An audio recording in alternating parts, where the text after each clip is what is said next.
Take the shackles off of me before I get there. I just wanna praise you. What's up, family? It is an amazing Thursday. We are back. Bible study is back in session, and it's a little different. We always have something up our sleeves. And before we get started with anything, this part has not changed, and it will never change. We want you to share this video. We want you to like, comment, do all of that stuff right now. We know that the word is always better when we do it together. And prayerfully, you had the opportunity to experience our Insecure series that we just ended, and I pray that that you didn't just hear the words, but that there was breakthrough that was experienced through that. And one of the things that, as we were discussing, what will we do next? And as we were praying about what we would do next, one of the things that I believe the Lord was really saying is that there's more to lean into as it relates to the emotional state of us as Christians, as believers. And Insecure definitely started to bust up some things and break through some things. But I think what was missing, or what we need to really extend or expand on, is what do we do now that we've busted through this idea of insecurity? What do we do with all of the feelings and the emotions that we experience as we continue on this journey, right? And so we can have a correct perspective about God and not be insecure anymore, to be secure in Him, but still struggle in how do we deal with the emotions that we experience. And so our topic for the next couple of weeks is feelings. We'll be dealing with the subject of feelings over the next couple of weeks. And so I pray that you are ready. I pray that you're open. I pray that you are ready to receive. I've got some people behind me who are just as open and ready, and they signed up to be a part of this conversation that we want to have today. We wanted to do this a little differently. So in times past, obviously, we'll take the word, we'll go through it, and we'll discuss all that the word says about this subject matter as our introduction. But really, what we wanted to do this time is really get insight about where we are right now before we even start to unpack all that the word says about our emotions and our feelings.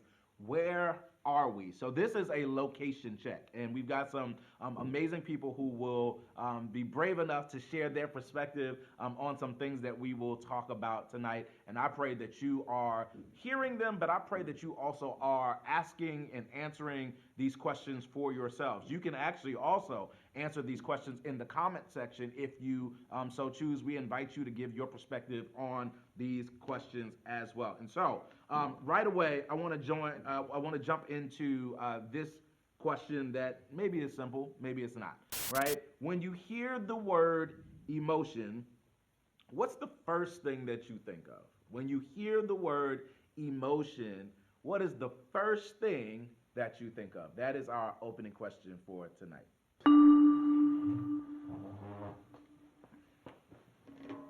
Hey guys. Hello. When you hear the word emotion, what is the first thing that you think of? I think of a roller coaster. I think sometimes our emotions can take us high, can take us low. And I think sometimes when you're on a roller coaster, like some people are scared at the beginning. Some people get scared at that moment where you hit the highest point and you know you're about to go down. So I think our emotions can sometimes be all over the place.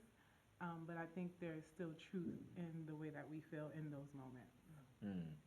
I think one of the things you already kind of got me stirred is I think depending on the person who's hearing that, that's a positive or a negative, right? There are people who enjoy roller coasters, there are people who don't. But one thing I would say for sure is that nobody enjoys being on a roller coaster for forever, right? Like, you know that the ride is going to end, and if it's over a certain amount of minutes, like, I want to get off this ride. And so that was interesting. Yeah. I feel like emotions is like our way of expressing what's happening in a moment, like how we can perceive or understand what's coming, where it's coming from. So I feel like emotions is like a gauge for us to understand moments. Got it. Cool. Thank you, guys. Anybody else want to answer that one? When you hear the word emotion, what's the first thing that you think of? Hey there. Hi, Pastor. So, for me, when I think of the word emotions, sometimes I think of it as something that you share openly or something that you hide, depending on, like, for me, like who I'm dealing with. So for you, it's based on the person that you're dealing with. Yeah. So you are open to some people. Yes. Okay, so I'm gonna already give you a follow up. What makes you decide that somebody is worth opening up to versus another person? I guess the extent of my relationship with them and how much I feel like I can trust them. Trust, love it. All right, we'll take it. Y'all know if you have something, you can jump up at any point in time. Otherwise, I'll move on to the next question. Right? Question I would ask is: would you say that you are a person that's led by your emotions, and if so, how? Are you a person who's led by your emotions, and if so, how? All right, let's hear this. I'm ready. Would you say, either of you, that you're led by your emotions, and if so, how? Well, for me, it depends on why or what will cause me to respond, and it's based on if there's trust, if it's worthy of being even taken into to deal with, Mm-hmm. and at this stage in my life, I choose what I'm going to deal with. I love it. I have a question already. Right? All right. How do you determine what's worth your emotion? My inner peace. Okay. If I want to take on, your emotion or to deal with it, yes, I'm gonna help you, but if it's going to be taxing on me, I'm not doing it. I'll give you some advice, but I'm not going to take it within. Mm-hmm. Mm-hmm. Love it. Mike? So what's the question again? would you say I got lost in how would you many- would you say that you are a person that's led by your emotions? So yeah, I became a close friend with my emotions, if you want to say that. Mhm. So I was led to it in every area, going to it because for me, finding a friend, I had a lot of friends, but finding a true friend was very hard. So my emotions was before the Holy Spirit, ain't trying to get deep or nothing like that, but my emotions was guided me, whether it was anger, frustration, love, whatever it was. Like it just guided me in every direction. So if I felt broken, then I'll keep away from people. If I felt loved, then I'll draw to one person. And so yeah, I strongly feel that. Yeah. So I'm going to actually leave you two for our next question, and anybody else can jump in after they finish. But how do you define an emotional person? How do you define an emotional person? Your perspective. You're in the hot seat That sounds like a now. trouble question. Yeah, I'm like, okay. How do you define an emotional person? What's an emotion when you hear that's an emotional person? How do you I look at them as sensitive. probably. sensitive? Okay. A lot of things you say, you have to tippy toe on what you say around them and watch your words and so yeah. Yeah. Cool. And with me, Pastor, I'm a crybaby. I cry instantly, and I cry especially for those that I'm in love with, family wise, friend wise, the whole thing. If I know that their emotion is not worth, but if it's real and it's deep, and like I said before, I'll take it in and I'll deal with it. I'll even take on that emotion. Like I said, I might cry, I might laugh with you, but an emotional person is dependent. It depends on you yourself. Very good. Thank you guys. Thank you guys. Anybody else? How do you define being an emotional person? So, defining on being an emotional person, I believe that an emotional person is like a person that you see who always reacts off their emotion. Because you have some people who get in their emotions but don't react. So you can't really tell. But an emotional person always reacts on their emotions for me. Where do you fall in? Are you an emotional person? Depending on what the emotion is. Okay. So Let's talk about it. So okay.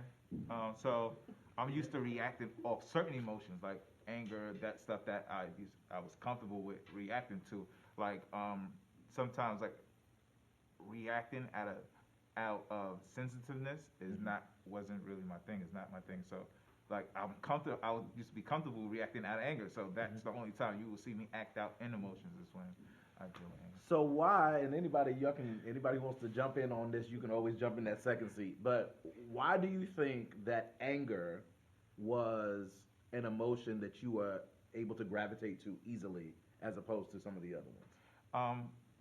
Um, you know, sometimes they say it's like a childlike behavior, but I think anger was like how I dealt with certain things, like when I didn't know how to deal. So all I knew was to like lash out in anger because I don't know how to deal with the actual emotion. This is so good, right? So, do you think, and I got you, Charlene, next, right? But do you think that that was taught to you, or do you think that you? How do you think you got to that place where? Um, I don't think it was taught. I believe it was like more so of what I seen and not being heard. So this is the only way you can understand me if I talk to you out of that angry emotion. Mm-hmm. Got it. Charlene, let me hear your thoughts on this subject. I know for me, like in my household, especially with my parents, like the way that I saw them communicate with each other was through yelling and a lot of fighting. So I think, like growing up, I inherited that, and for me, I could easily identify with anger, especially like when I was feeling a certain emotion. Mm-hmm. What? So the other emotions, right? How did you, when you felt sad, for example, what would you do with that? When I was sad, I pretty much kept it to myself. I didn't really express like feeling sad. Did you feel? What did you think would happen if you expressed your sadness?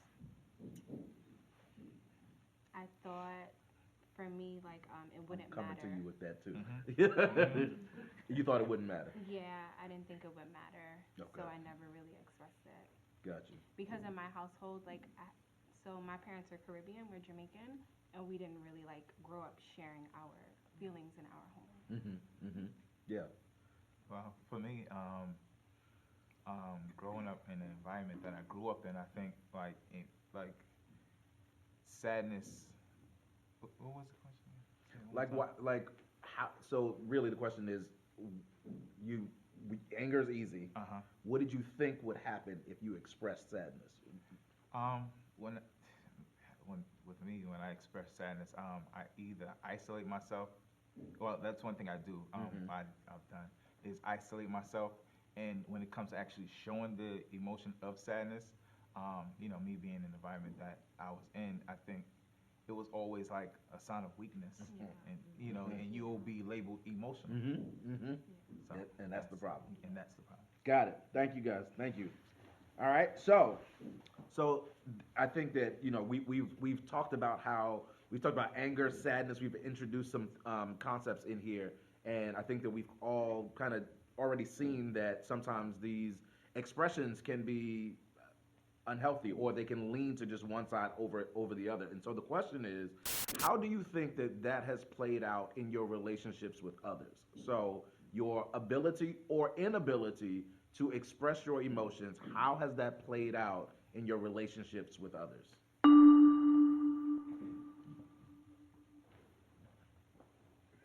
What I want to say is on that.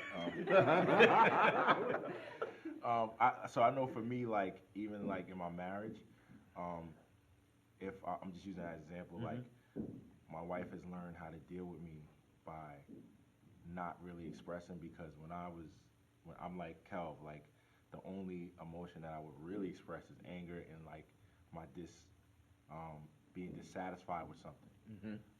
So she really didn't know how to read me, so she would be like, so we learned how to deal with conflict just by, icing each other out.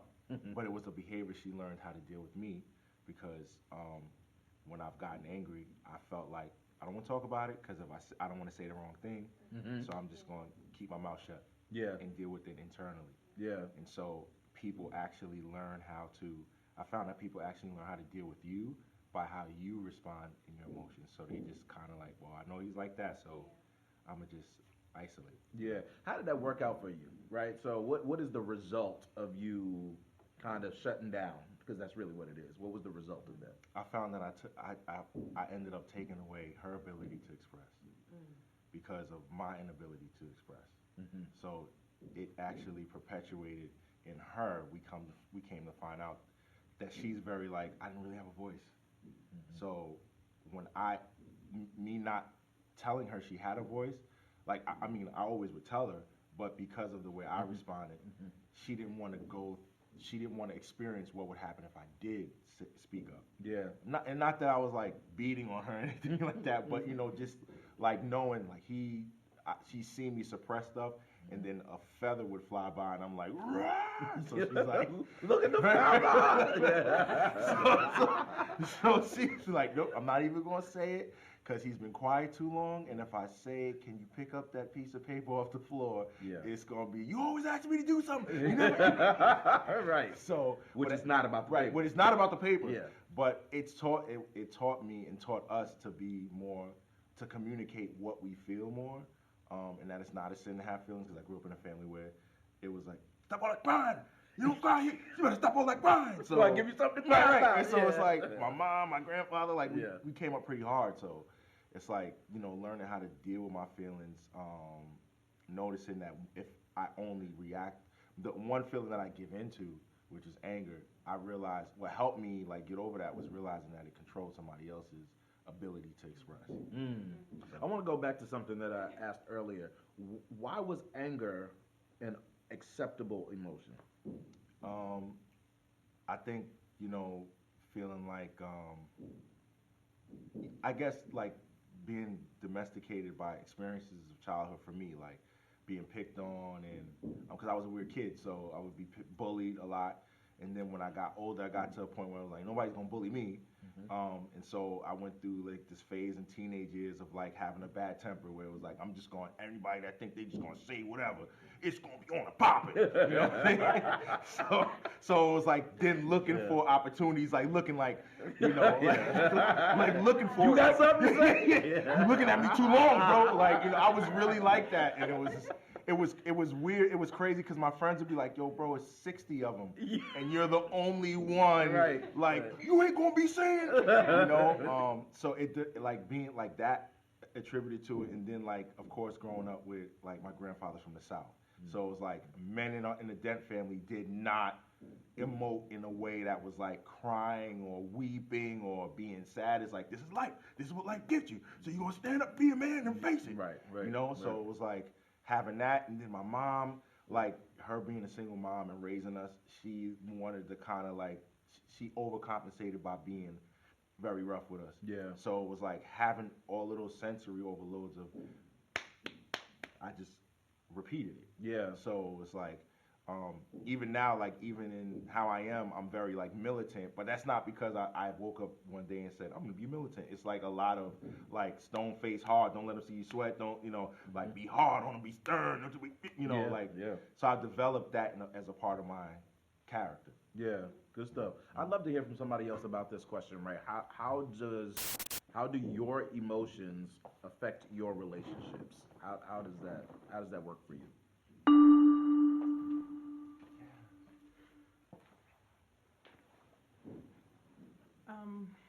I would say my emotions had the ability to push people away, and to draw people closer to me. But I noticed that the people that I tried to push away, who had the heart to stick it out, like they got through. But I think it's also, I think it's how we define certain emotions, because like who taught us that anger had to be loud and violent and aggressive? Like some people get angry and they go for a run. Like Good. some people get angry and they write in a journal. So I think we can misinterpret different emotions based on what we've seen the most of, and we don't understand other people who deal with those emotions differently. And it becomes a turnoff, or it becomes like, oh, they don't show emotion. But no, I show anger when I'm by myself in a room, and I'll draw it out. Or if I'm angry, I'm gonna be quiet, and you may see a tear fall because I'm holding in something that you don't want to see come out. So I think you introduced something really strong, right? You introduced the difference between the emotion that is experienced and what is actually expressed. That they're not always the same thing, right? And so the question I have for everyone, anyone who wants to join in this, but I'm gonna start with you, Minister Tip. What is your go-to? Do you have a go-to emotional response? Is there a go-to emotional response for you? And if so, what is that? Um, it used to be immediate shutdown, like I'm not talking to you or I'm not talking about it. Which is actually an emotion. Right. Yeah. Now I would say I may be quiet because I need to sift through how I feel before I express it. So, and those two can look the same initially, but I think I learned how to respond better. And before it would definitely be reactionary, where I'm just like cutting everything off that has to deal with the situation that has me feeling these emotions. Whereas to now, I would be like, okay, I know I feel this way. I don't want to shut down, so let me sift through it, and then I'll talk about it. Good. Yeah. What about you? My go-to is, I guess Mike's are the same, it's in the mic. But my go-to would be, of course, anger and fighting. But if it's a female, I probably would take it out on some guy randomly in the street. So what I used to do is Some random some guy. random guy in the street. Watch out if you're walking down the street. Rough. So, but then I got into boxing, so I take out my frustration that way and Yeah. such like that. And a lot of walls got damaged. But then, growing pains, so I Yeah. finally sorted out. But then I became shut down. So my anger turned into I got to get rid of this anger.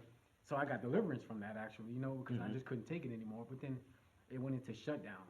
So now I'm just isolated and in quiet mode and around people and silent and just a hidden person and around so many people, but just invisible, But I made myself that invisible person because of the hurt I would carry or the anger that I would carry. So I became invisible. That's really good, and it brings me actually back to my last question, right? Like, how do the expressions of those emotions actually affect your relationships, or the lack of expression affect your relationships? It affected them because they don't deserve, well, they didn't deserve my past hurt hurled on them. You get what I'm saying? My anger hurled on them for something they're saying so minor to do, or just I was very snappy, and my snappiness came from undealt with issues. So I was very snappy. They asked me to do something nice, go to the store, or anything extra. I would just have an attitude, and it would just affect people. Nobody wants to be around that. You know what I'm saying? So Right. I had to learn to just hone in, just hone in and get deliverance and just really pray. Yeah, get deliverance and pray. Pray. There's a little tip for you right there. Get deliverance and pray. Go for it. I would say, so I had a conversation with someone today. I hate being cut off when I'm speaking. So I figured out why, and it's because I don't talk often, or when I do, like, I just value my words and the way I express myself. So when I do speak up, it means, like, first of all, this takes courage. Even though I may not seem like fearful to speak up, like growing up, I had a total fear of public speaking. So when I do speak up, even though I do it all the time, it's meaningful to me. So when people cut me off, I'm just like, I don't even want to talk no more.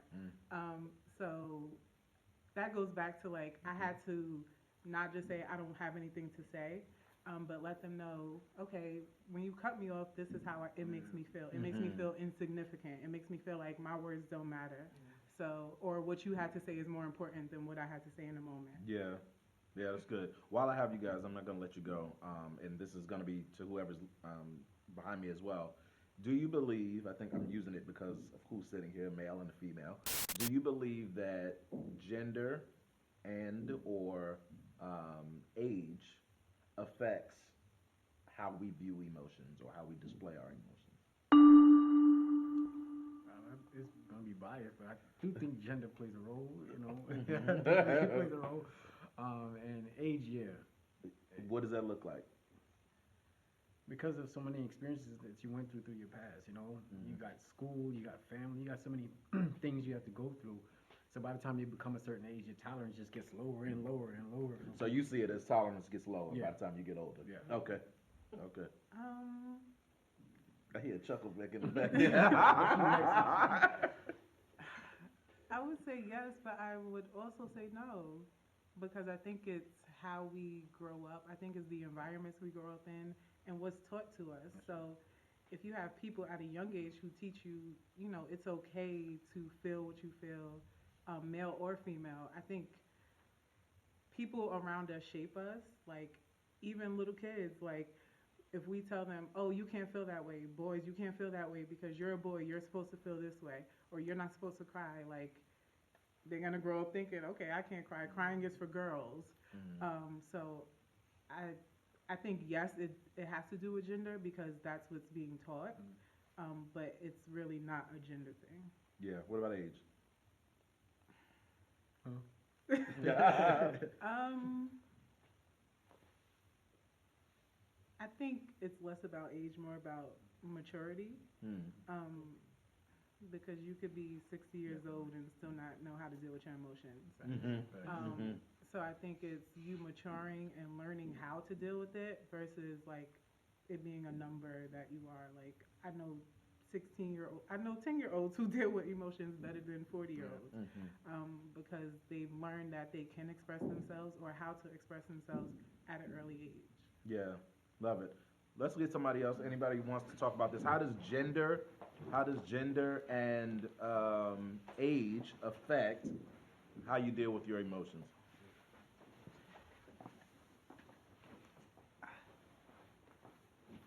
So,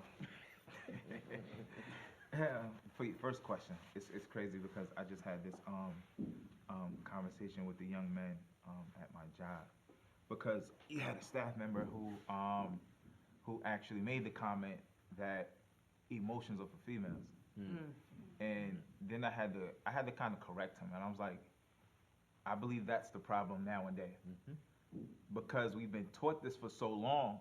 Now that we get in a relationship or a marriage, we think that the emotions that we are supposed to express are just for the females, and that's why a lot of us men go into relationships not knowing how to deal with our wives and females and stuff of that nature because we never were supposed to express that.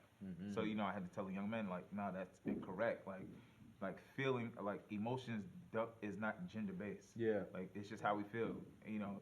Mankind all around the board. Strong. So I tell them you shouldn't suppress it.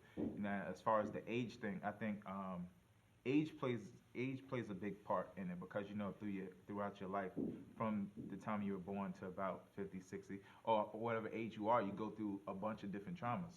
So a lot of different situations might happen 10 years later, but it happened 20 years ago, and it reminds you of the situation. So we get into these emotions that were never dealt with. So when we get to a certain age, we don't know how to deal.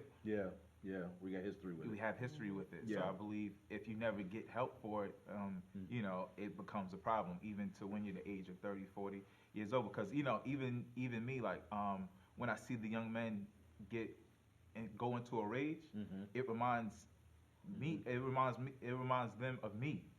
So I was like, wow, do I act like, I said, I do kind of act like that. Like I'm still like, it's like a childlike form. Like you don't know how to deal with the emotion, but if you're not taught how to deal with the emotion, you will never know, and you just carry on like that. Strong. You ready? I'm ready. Let's go. But I'm gonna try to do my story short. Okay. My parents, I never saw my parents argue, which was, I guess, a blessing. I knew that they resolved their situation. So what me and my sister, that's how we work our relationships. My motto when I was in a relationship was, don't lie, don't steal, don't cheat from me. You do one of them, you're done. They're done. Okay? And I went through that in my marriage, the fellas afterwards. And I said this earlier about finding peace within. I'm not going to cry. I tell you, I get emotional. That's all right. You're fine. But the thing is, and going back to what Minister Tiffany has said, that it's not gender-based of, with how you deal with anger, and it's not age. But in my case, since I'm older, I don't take anything that's going to hurt Karen. That's why I say that I'm at peace with myself, because I'm determined. I've learned that I don't need a man to complete me. I need Karen to complete me and the good Lord to complete me, and that's why I'm at peace because I got both. The age difference again. It took me a long time to say, no, no, Morris, I ain't dealing with you. No, Kelvin, I'm sorry, no, I can't deal with the drama, the baggage you're bringing because Karen is who she is, and now I brought up my mother and father because, and it kind of, I guess it kind of hurt me too, not hurt, but dealing with an argument, which I had to say with my husband, the whole 22 years we were married, we had one argument. Wow. And that was because I parked the car in the wrong spot. I mean, but it was bad because we got a major ticket the whole nine. Yeah. But that was a big argument. I don't like to argue because it's a lot. It deals with you mentally, and if you internalize stuff, which I do, it deals with you physically. Sure. And again, to overcome all of that, you got to know how to deal with it. You have to know how to deal with to make sure the peace stays, so that if it comes to you, like, okay, well, I'm going to do this to, like they were saying earlier, I'm going to do this to avoid that because it is taxing. Yeah. And again, being of age, and I'm over 60, and I don't have a problem. Everybody knows I don't have a problem telling It's a blessing. It is. It Yeah. truly is, because you learn. You learn from the experience. You learn from, your friends that are dealing with things that they should not be dealing with, and you can sit there and look them right in the face, and say, you're not supposed to be doing that. And they do it anyway. So, and then they ask you for advice, and they don't listen to your advice. And then you sit back and you say, well, Karen, you are not going to do that. And again, it's the experience, it's the age, it's what you really want to deal with and what's going to keep you at peace. And I say this word constantly. Peace is so, don't do it. Peace is so real. I'm going on a tangent. I'm a diabetic, but because I'm at peace, I'm off of insulin. Oh, praise God. I mean, it's just inner peace, and whatever you have to do to obtain that, you got to do it. So dealing with anger, and like Pastor Minister, Lord have mercy, Minister Mike has said, you deal with it, but you got to move on. You got to move on and prevent yourself from dealing with those emotions again, those feelings, because it's not good. It's not good, and peace is wonderful. I love it. Peace is wonderful. I love it. That was great. Thank you, guys. All right. So a lot of us, right? We talk about, we say stuff like we're gonna keep it real, and I gotta be true to what I feel, and all of that kind of stuff. And the question that I have is there truth to what you feel? Is there truth to what you feel? That's a broad question intentionally. Is there truth to what you feel?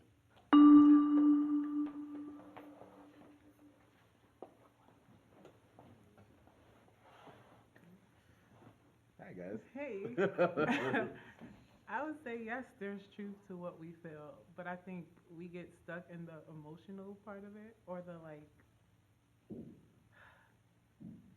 I feel like our emotions aren't one dimensional, and we just get stuck in I'm gonna wallow in my sorrows. But you have to move on to the dealing with it part, and that doesn't mean that you're not emotional anymore. It's just, I feel like it's progressive. So you have to get to the truth, but you have to get over the initial feelings to get to the truth of it. Yeah, love it. I feel like that's a yes and no. I say yes because you might, whatever's being displayed, you might actually feel what's being displayed, like it's true. Like, let's say if you were like, you gave me a directive, right? You're like, Mike, I need you to go. You could be saying it. You could say like, Mike, I need you to go into church and get me something, right? Depending on what I'm feeling at the moment, it gives me rights to take how he said it anyway. So I could be in an off mode, and you say that, and I'm like, why are you talking to me like that? Is that true that he was saying it that way? Probably not. Right. So I think that it all depends on where you are. Sometimes you could be receiving it correctly, and sometimes it could just be you. So that's why I say it's like a yes or no. When it comes to that. So follow-up question for both of you is, which are you led by? Are you led by what you believe is truth? Or are are you led by what you feel? Is there congruence between what's true and what you feel? I'm definitely led by what I feel at first, but I feel like my reaction time is quick. So I'm able to get to the truth of the matter and say, oh, this is why I was feeling that because this happened and this is true. Or like, if it's a negative emotion, like I'm like, okay, what made me feel this way, so that I could deal with that and get to the truth of what the situation is. Mm-hmm. So that question is so good because I know for me, being the type of person that I've grown up to be, it caused me to be a defensive person. Mm. So if even if I didn't have a thing on my mind, if you said something to me, and it'll be like, what does that mean? Like everything caused me to be defensive. But then I started to grow to a place where, like Minister Tiff said, where I take it for what it was said, and then in myself, like, all right, was it that, or do you think it's that? Like, is it really that? You don't know because you didn't go past this moment. Mm-hmm. So just calm yourself, take it for what it is, and then after say, hey, did you mean it this way? Yeah. So just learning how to kind of like. What methods do you use to filter through all of that? I look inwardly first. I'm very like self-reflective, so I'm always looking at like, come on, because I used to be a person that didn't look at me. I would blame everybody else. Mm-hmm. So once like maturity set in, I started to look at how I receive things. So I always use that filter of like, wait, look at you first. What are you thinking right now? Where are you at in your heart right now? What do you feel about that person right now Mm-hmm. that is projecting to you that they don't know about? And so now when they say something to you or this situation comes up, you feeling like, oh, here we go. I'm always looking at me 1st, and I'll deal with me. And then before I respond, I try to get at least a little bit of the hype out the way to respond in a way. You know what I mean? Like, so it won't just be vomit. Yeah. So I try to deal with me so I won't vomit on people. Yeah. Good stuff. What about you, Tiff? I look inwardly in moments that require that. Like sometimes people do stuff and I'm just like, like what did I just do to contribute to this? But I think there's other times where you actually need people around you where you can say, hey, am I overreacting? Or like just help me listen, and then just by others listening, they can help you understand like the truth of the matter. Right. So I think having people around you who are able to be neutral in the situation, so to speak, but still understanding and help you filter through those emotions and get to where you need to be is important. Good stuff. Good stuff. Thank you, guys. Do you allow the emotions of other people to affect your own emotions? Do you allow the emotions of other people to affect your own emotions? I feel like we're gonna be here for a while.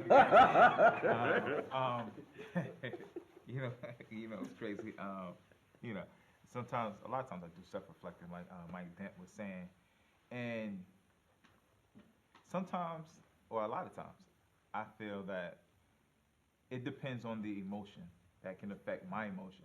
Like, it's times I feel like if I didn't do something right or I did something wrong and somebody gets mad at me, I get mad because I'm like, why you get mad at me? Like it's like a trade thing, and I don't know why that is though. I don't know.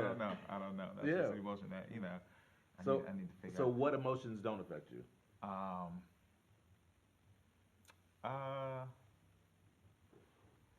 don't know. I think all emotions affect me. Like sadness.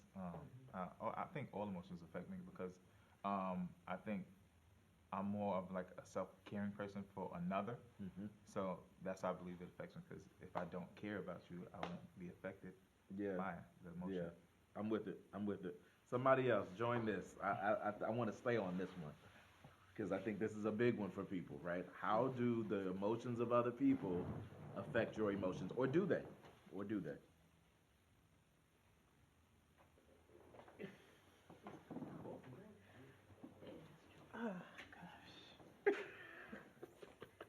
like you struggling now. No, I know. I know for a fact my emotions affect other people. So, I think it depends on the relationship because if you make somebody feel a certain type of way, or they're just having or going through their emotions, it should affect you because you care about them. But like, there's some people, like when your best friend's mad at you, like, "Ugh, I don't want them to be mad at me." So it puts me in a place where I'm like, well, was it something I did, or like, how can I make this better? Because I just feel like they're mad at me. So I think other people can project on you different feelings and emotions, and it may not even have anything to do with you. Um, yeah, I think people who don't affect my emotions, I care about everybody, but like some people it's just like it's because I don't care. Like you, like you're just mad because of something small. But I'm not gonna say that out loud. I'm just gonna be like, like, and let them feel how they feel. Okay. Yeah. All right. It, the- I'm like Tiffany, and depending on the situation, that's how my emotions will come out. The incident this week with the little boy that fell in the subway yesterday, when he fell in the subway, I cried because it was an accident. Yeah. We couldn't deal, that couldn't be avoided because it was just damaging, or the thing was broke. But again, it depends on the person too. You know, being a Christian, yeah, I care about everybody. Being who Karen was before, but oh well, you know. But and being a mother and a grandmother as well, it depends on the person. It depends on the situation, and if it's even warranted. Because there are some people that are out here that do things for an effect, and we get with the E, right? Yeah, effect is emotion, right? And they do things so that we sit back and say, wow, that was sad, but in the same breath, why did they do that? So I guess like you were saying, it depends on the situation. Love it. Love it. I'm going to ask you guys to remain because I want everybody to answer this one. The next two questions, I would love everybody to answer. And the first question that I have is, what biblical figure do you most resemble emotionally? I mean, this is Bible study, you know. That should have been a sent Karen. Wow. Hot seat.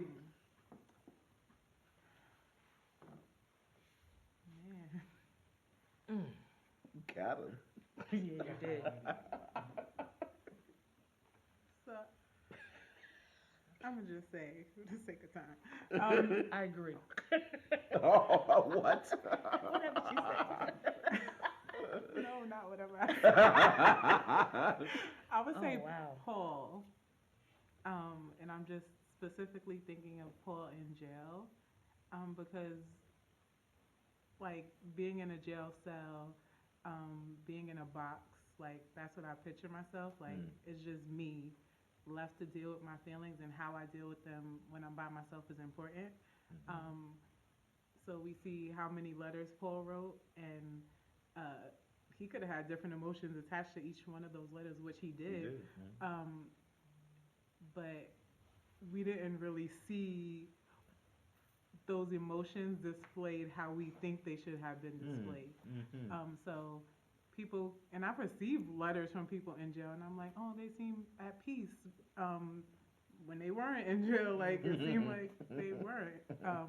Which I just feel like when you're by yourself and you have time to think, because so much is going on around us all the time, I just think that being by yourself, being in a situation where it's just you and God and you're left with your thoughts, you have to deal with those emotions, or you don't have to, but when you make a decision to and you do it in a healthy manner, like that's what makes you better. It makes you mature and it helps other people. So interesting. Thank you. Thank you for that. Ms. sharing. I don't know. I'm being real. I really don't know. Okay. I can't. I try to think of the woman's name when Jesus went to the well with her. Mm-hmm. She's the woman at the well. Yeah. Okay, yeah. Her name, as far as we know, is the woman at the well. Yeah. But the thing, why I identify with her, because Jesus came to her, and she was like overwhelmed. She was blown away. Mm-hmm. And that's when I came here. I was blown away. Yeah. I knew I knew about God at my other church, but when I came here, I was blown away. Praise and God. it's just I don't do it, but I just thank you. I thank all the time, because that was me. I was lost. Girlfriend was gone. And all of a sudden, we was Rehoboth there, but Fresh Start said, girlfriend, you're at the right place. And that's who I identify with, because I knew, like I said, I knew of God, I knew of Jesus, I knew of everybody, but to find and understand, I tell you, I don't know, my brain surgery, like you said. This is great. But that's who I love it. Thank you, guys. Oh, okay. Next up, same question. Everybody's gonna get this one. Mike and Mike. So for me, it would be Peter and Paul.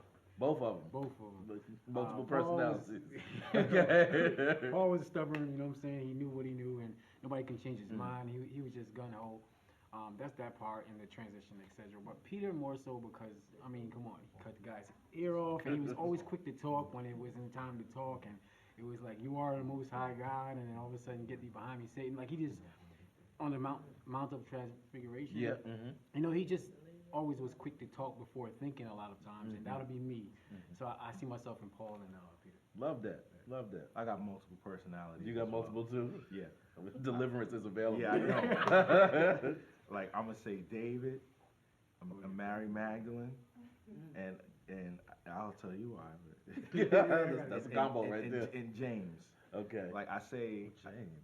David because of like how like off he was, but how on he was about God. Like even though he was off, like he really loved God, right? I say Mary Magdalene for the gratefulness of being like delivered, or being like that want to be close to you, because if I get anywhere far from you, I don't want to be back with more demons, right? So it's like that at his feet, like trying to like, I just want to be right here. And I say James because reading his letter was like about Christian conduct, and I feel like my mind is always on how I can represent as a believer in my character. So like those three. Come on. Love it. Thank you, guys. Last but not least, Calvin, Charlene, come on up.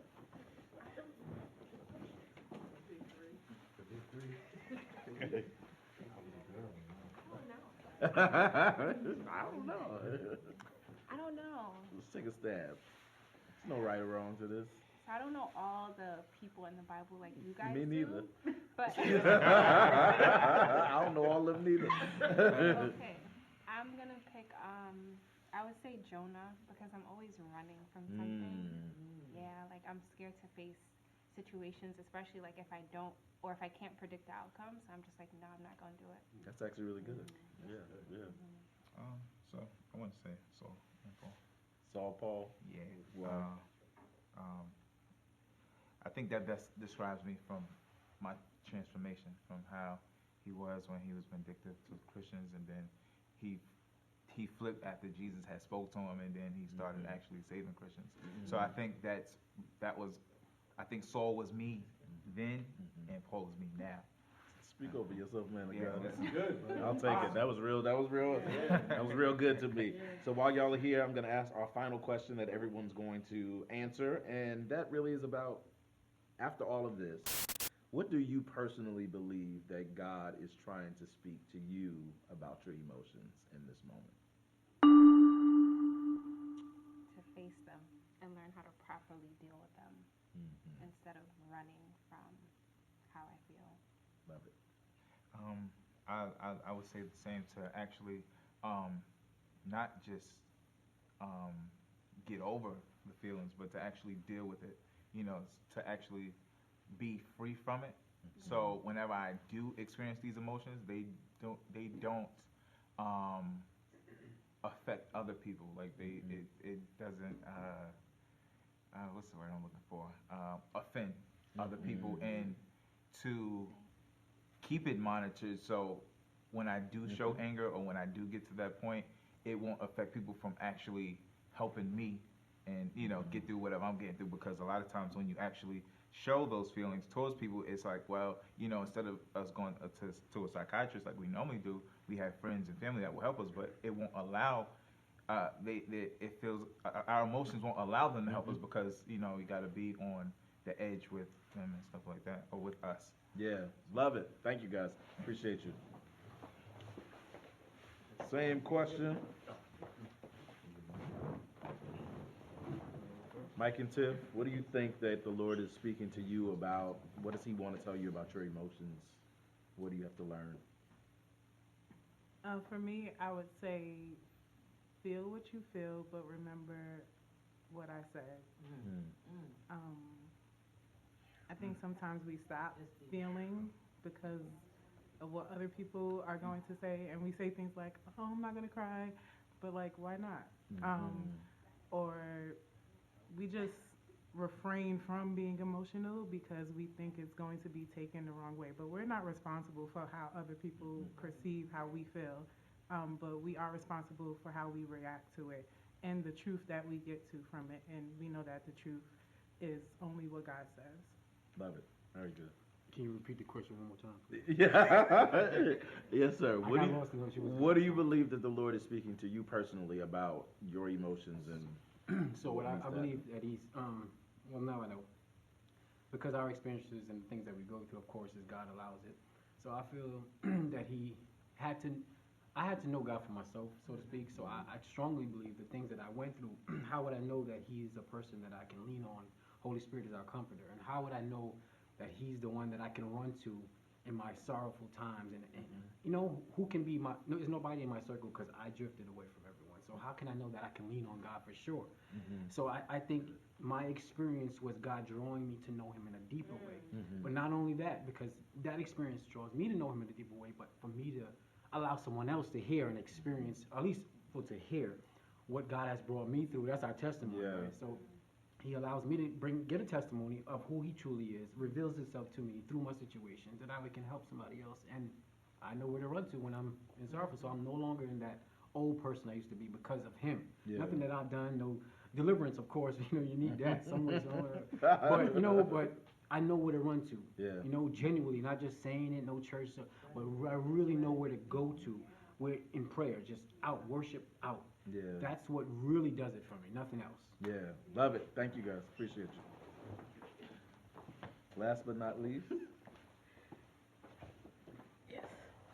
what do you guys believe the Lord is speaking to you after all of this about your emotions? God has, again, brought my peace, my inner peace. And He taught me how to be true to myself so that I could be true to us. And I'm learning, still learning, and will continue to learn. Like you said, we don't know everybody in the Bible. I'm still trying to figure it out. But and again, being true to myself, being true to understanding who He is and what He has.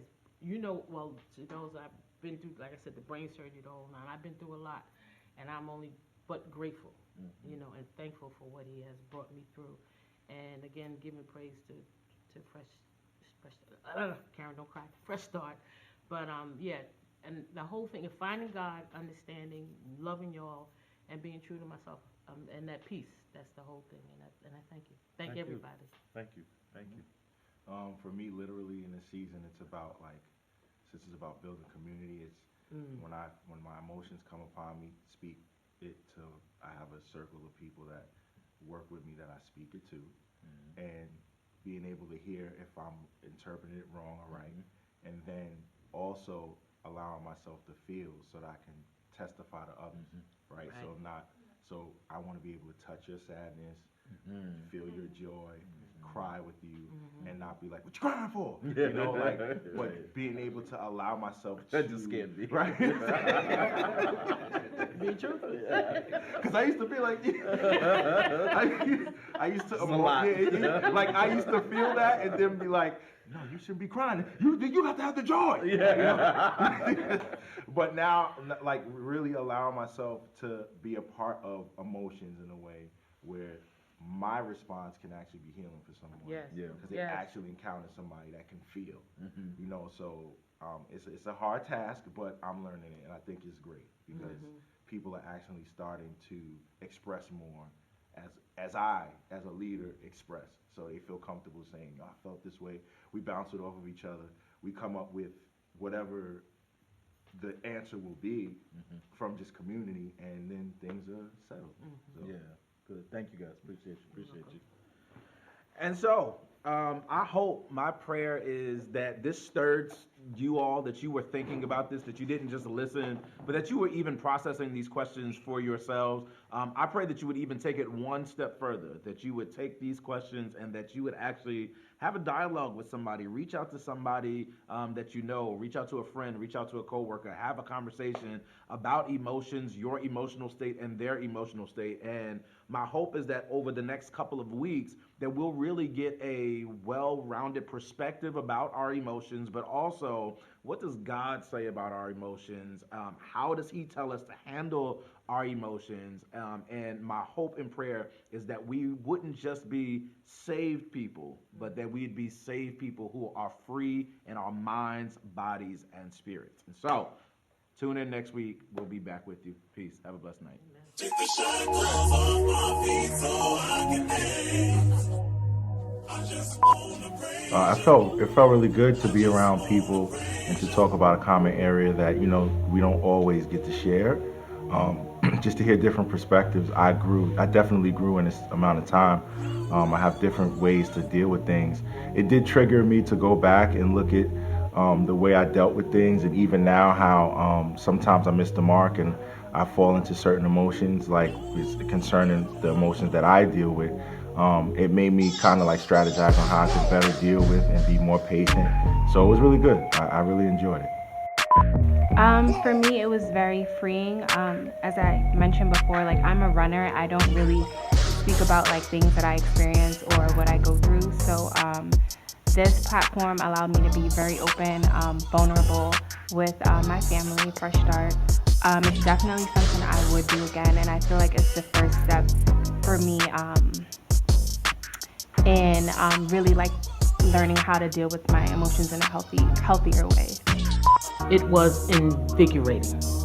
And I say this because everybody knows I love to talk, but just to learn from my brothers and sisters of this church, you know, how they dealt with their emotions, and even hearing my own personal emotions, it just kind of did a check mark that my parents did good, and God is always in charge, and I just thank you. I think it was definitely it was a dope experience.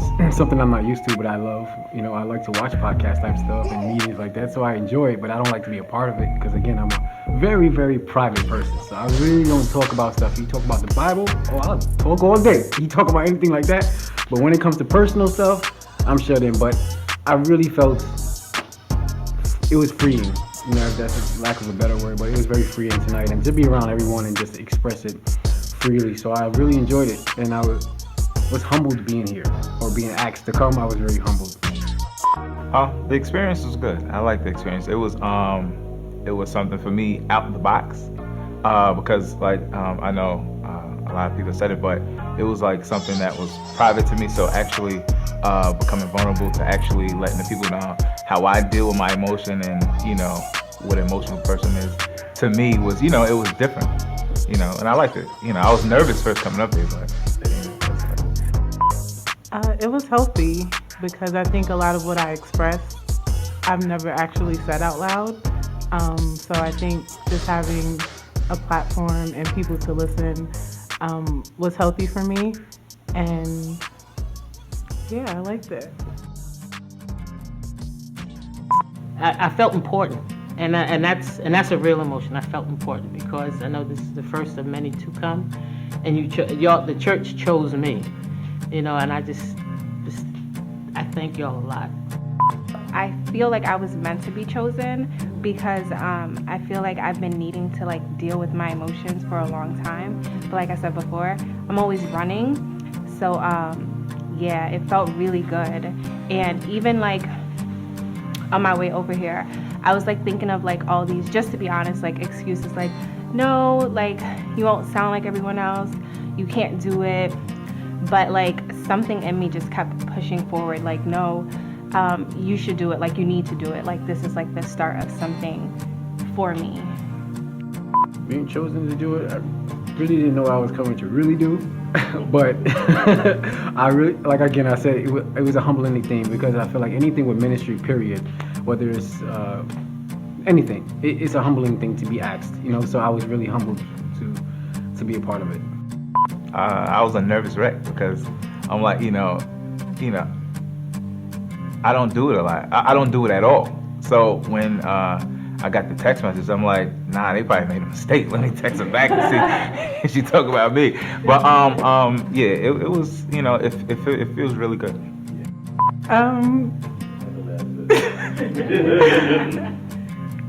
It felt good, just being here and hearing everybody speak.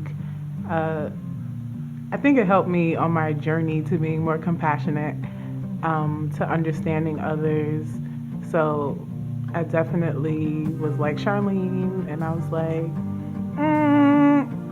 am I free? but I know me saying yes is always beneficial in some regard. So, and that proved to be true today, just from what I gleaned from being here. Great time. Appreciate it.